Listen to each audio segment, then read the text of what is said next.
In Matthew 22, Jesus tells the parable of a wedding banquet. Just to give a little bit of background behind diving into the main message and point of what I'm going to be sharing with you today.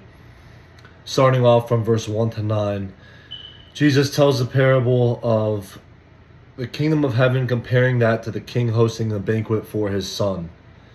And the king sends the servants to call the invited guests to come to the wedding banquet, but they all refuse to come. And some of them even kill the servants.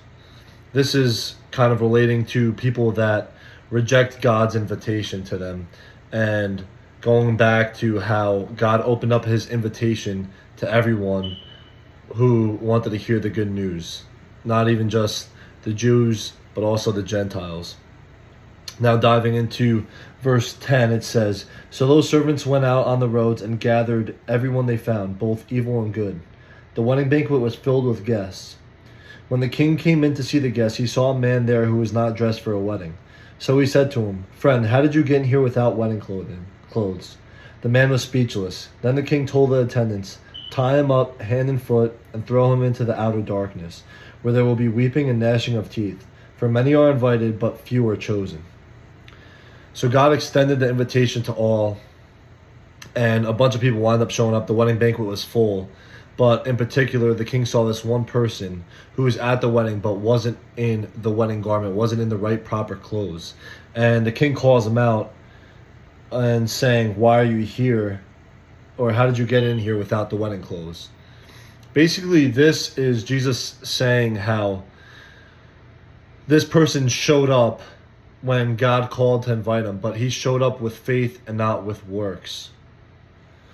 The garment represents true repentance. The garment represents that you are actually changed by God and that you're trying to turn away from what God calls us to draw away from. You can't just show up and remain who you are. Obviously, you need to just show up and then God will do the work in you. But if you actually have faith in him, you will show that you have changed.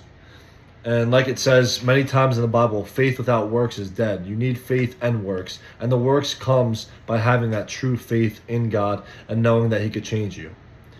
So again, it's not enough to just show up. Obviously, God calls us to come as we are, but not to stay as we are. So like this message here, this person isn't called to stay in regular clothing. He's called to come in the wedding garments to show that he's changed and has a heart for God and has a heart for repenting and turning away from what's separating him in his relationship with God. Next is to be clothed in the righteousness that God provides for us.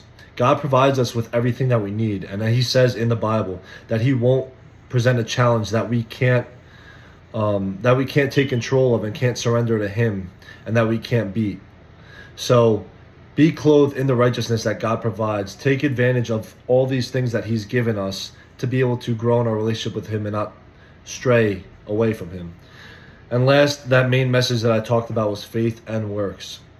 Just having faith in God, but continuing to make the same mistakes, continuing to do the same thing and saying, "I believe God has the power to forgive me," but not changing yourself, not actually having that true faith in him to show that when you believe in him and what he says, it can actually change who you are, change you from the inside out.